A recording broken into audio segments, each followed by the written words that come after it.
Сначала, как бы, там везде написано вечер вопросов и ответов.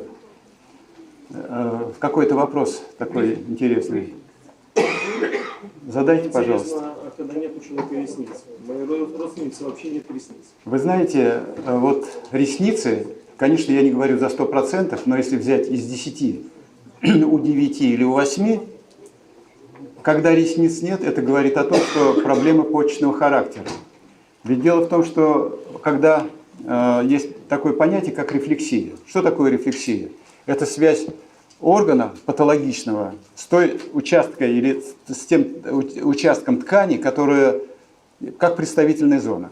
И что там происходит? Схлапываются сосуды. Так вот, периорбитальная область глаза имеет отношение к почкам. Практически на 70% это почечная зона. И по глазам периорбитальной области можно много-много рассказывать. Так вот, как один из признаков, это отсутствие ресниц. С чем это связано? Обычно, когда мы берем, а у нас имеется нативный микроскоп, его называют темнопольным микроскопом, вообще для исследования живой крови.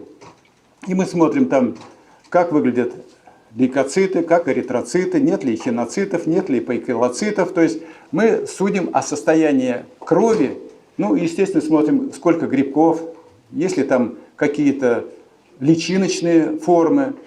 Естественно, дальше уже мы определяем, что это за грибы. Но не в этом плане. И вот здесь-то как раз мы наблюдаем такую интересную картину.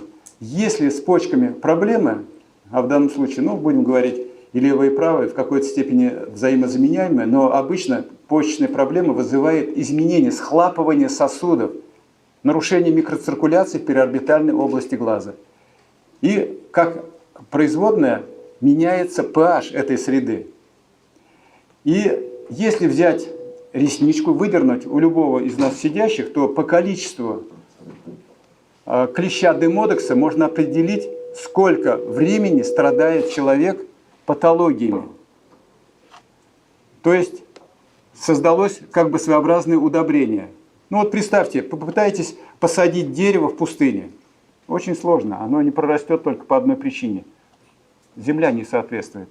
А вот если на Украине палку воткнули, смотришь, палка зацвела. Потому что земля такая жирная, удобная. И когда у человека нормальное кровообращение в периорбитальной области глаза, то, естественно, клещ демодекса отсутствует.